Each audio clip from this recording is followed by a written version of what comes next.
शुक्र के मिथुन राशि में गोचर के इस कार्यक्रम में आप सभी का बहुत बहुत स्वागत है।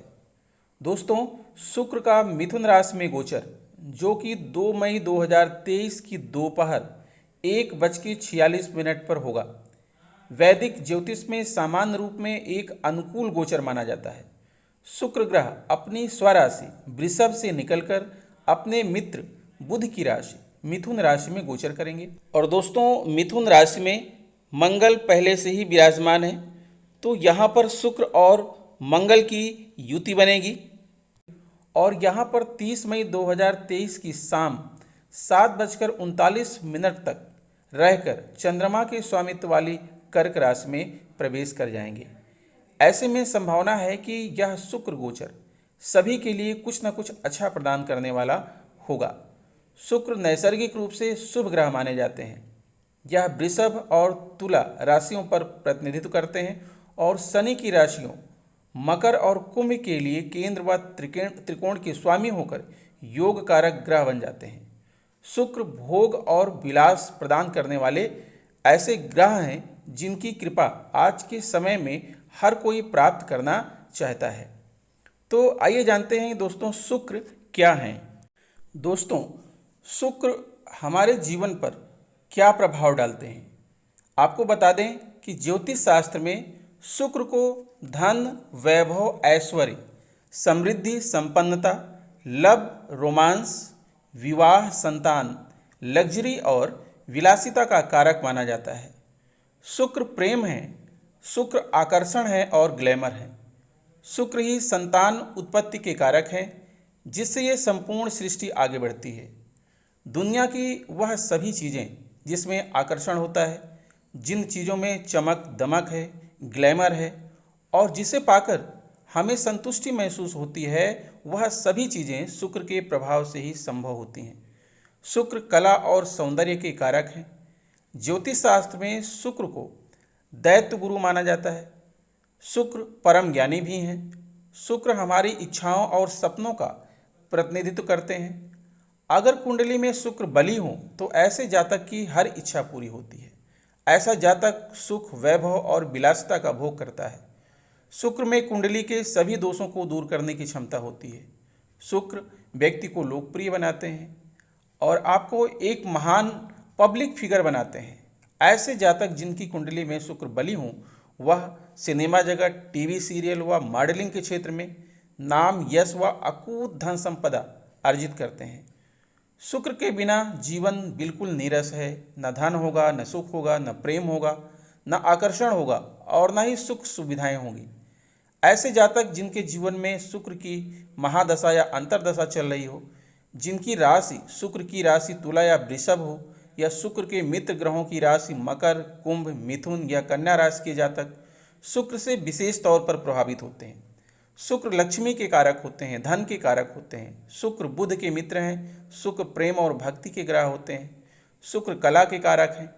शुक्र आपके कला में संपूर्णता लाते हैं। संगीत, नृत्य, गायन, वादन, लेखन, अभिनय, film industry, TV serial, modelling के क्षेत्र में आप अपनी कला का प्रदर्शन करेंगे शुक्र के प्रभाव से, और यहाँ आप अपने हुनर का प्रदर्शन करेंगे। शुक्र आपका साथ निभाएंगे। विदेश में भी कला का प्रदर्शन अगर आप करते हैं तो शुक्र आपको वहाँ भी लाभ दिलाते हैं। शुक्र आपको यात्राएं भी करा सकते हैं। कला का प्रदर्शन कैसे करना है, अपने आर्ट की ब्रांडिंग कैसे करनी है, यह सब शुक्र से ही निर्धारित होता है। देश विदेश में कला का प्रदर्शन करने से आपको प्रसिद्धि और आपका नाम, यश फैलेगा और यश भी प्राप्त होगा। जीवन साथी के जीवन में सुख, समृद्धि और सौहार्द लाते हैं शुक्र। प्रेम, लव, रोमांस, दाम्पत्य जीवन में सफलता दिलाते हैं और दाम्पत्य जीवन को सुखमय भी बनाते हैं। शुभ वाणी में मधुरता लाते हैं। परिवार की वृद्धि करते हैं, संतान उत्पन्न करते हैं तथा परिवार में विवाह जैसे मांगलिक कार्य भी कराते हैं। शुक्र संतान के जीवन में तरक्की लाते हैं, संतान को जॉब या नौकरी दिलाते हैं तथा व्यापार या व्यवसाय शुरू कराते हैं। प्रमोशन और पदोन्नति भी दिलाते हैं। और शुक्र लंबे समय के लिए निवेश कारक भी हैं और आपको ये निवेश भी कराते हैं। अब बात करते हैं दोस्तों कि शुक्र का जो है विभिन्न राशियों के ऊपर शुक्र गोचर का और शुक्र मंगल युति का और शुक्र के द्वारा बनाए गए विभिन्न राजयोगों का क्या प्रभाव पड़ेगा आपके जीवन पर। दोस्तों आगे बढ़ें, इसके पहले बात कर लेते हैं कि शुक्र का मिथुन राशि में गोचर का वैश्विक प्रभाव क्या पड़ेगा।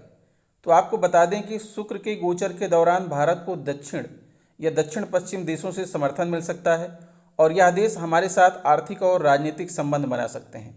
दुनिया भर में कला और कला के क्षेत्र से जुड़े लोग इस दौरान अपनी चमक बिखेरते हुए दिखाई दे सकते हैं। हवाई यात्रा के किराए में कमी होने की संभावना है।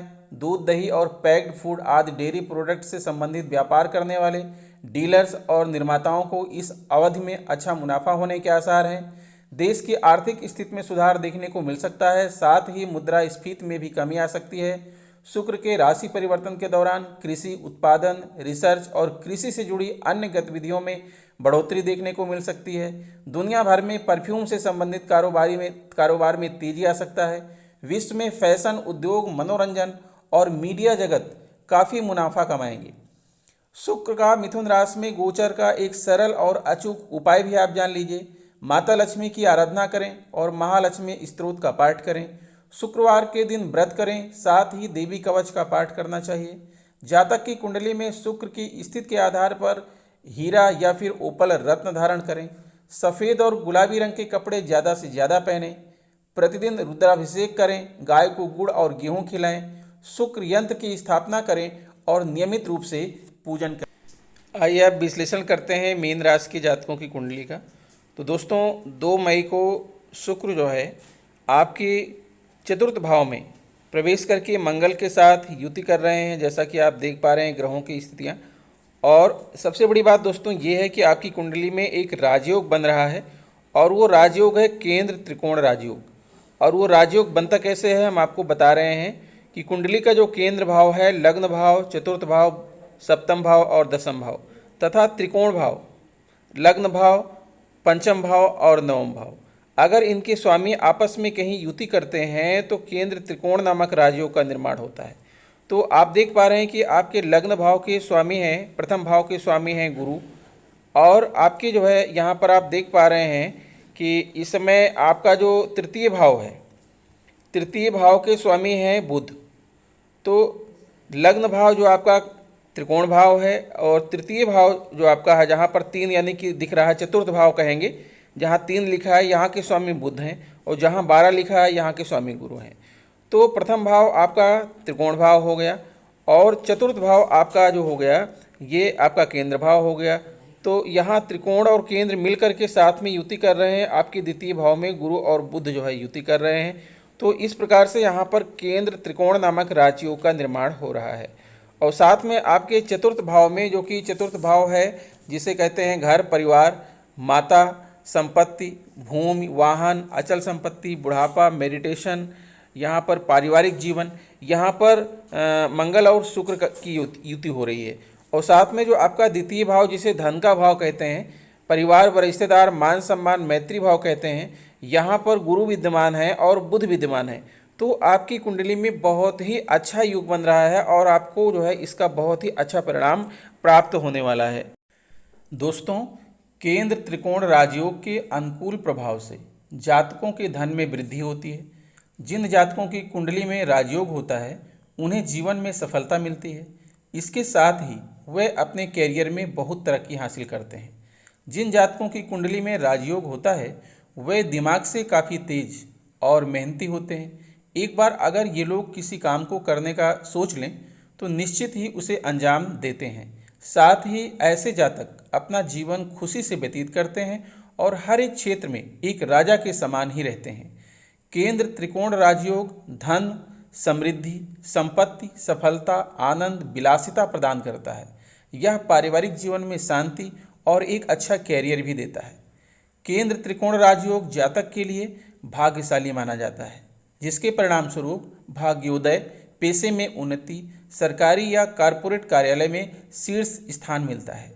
जिस जातक की कुंडली में केंद्र त्रिकोण राजयोग का निर्माण होता है उस जातक को जीवन में मान सम्मान, यश, धन दौलत व भौतिक सुख सुविधाओं का सभी सुख प्राप्त करता है।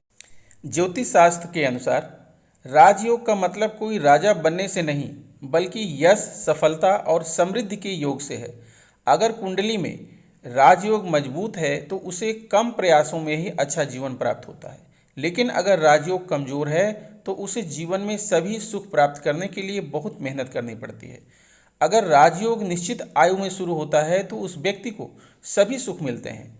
राजयोग की आयु का निर्धारण ग्रहों द्वारा किया जाता है। यह राजयोग जीवन भर रहता है। राजयोग की वजह से व्यक्ति को खुशियां, समृद्धि और सफलता आसानी से मिलती है। अगर कुंडली में कोई योग मजबूत स्थिति में है तो उस व्यक्ति को राजयोग का लाभ मिलता है। अब बात करते हैं दोस्तों कि 2 मई को शुक्र का गोचर आपके चतुर्थ भाव में हो रहा है, और चतुर्थ भाव में जो है गोचर होने से इसका जो है आपको क्या लाभ मिलने वाला है। मीन राशि के जातकों के लिए शुक्र तीसरे और 8वें भाव के स्वामी हैं। शुक्र का मिथुन राशि में गोचर आपके चतुर्थ भाव में होगा। शुक्र के इस गोचर से परिवार में थोड़ी समस्याएं तो रहेंगी, क्योंकि लोग एक दूसरे की बातों को सही प्रकार से समझ नहीं पाएंगे और इससे बिना वजह की समस्याएं पैदा होंगी। लेकिन घर में कोई नई और बड़ी वस्तु के आगमन से सबको खुशी होगी। शुक्र गोचर की इस अवधि के दौरान आप कोई नई गाड़ी खरीद सकते हैं। भाई बहनों के सहयोग से आपको धन लाभ होगा। वह आपके हर काम में आपकी सहायता करेंगे। यदि आप कोई वाहन या संपत्ति खरीदना चाहते हैं तो उसमें भी उनका सहयोग रहेगा। ससुराल पक्ष के लोगों का सहयोग आपको प्राप्त हो सकता है। आप मन में अच्छे विचार रखेंगे और सभी के भले की कामना करेंगे। नौकरी में आपकी स्थिति इस बात पर निर्भर करेगी कि आप अपने निजी और पेशेवर जीवन के बीच कितना सामंजस्य रख पाते हैं। व्यापार के लिए यह अवधि बहुत ही अनुकूल रहेगी। आपके कामों में आपके मित्र भी मदद करेंगे। उनके साथ अच्छा समय बिताना आपको भी पसंद आएगा। दोस्तों, इस राजयोग के जो है असर को और अधिक बढ़ाने के लिए आपको शुक्रवार के दिन सफ़ेद मिठाई का दान करना चाहिए। तो आशा करते हैं दोस्तों कि वीडियो आपको अच्छी लगी होगी। अगर वीडियो अच्छी लगी है तो प्लीज़ हमारे चैनल को सब्सक्राइब कर लीजिए और बेल आइकन को प्रेस कर दीजिए। मिलते हैं आपसे नेक्स्ट वीडियो में कुछ नई जानकारी लेकर के। तब तक के लिए नमस्कार।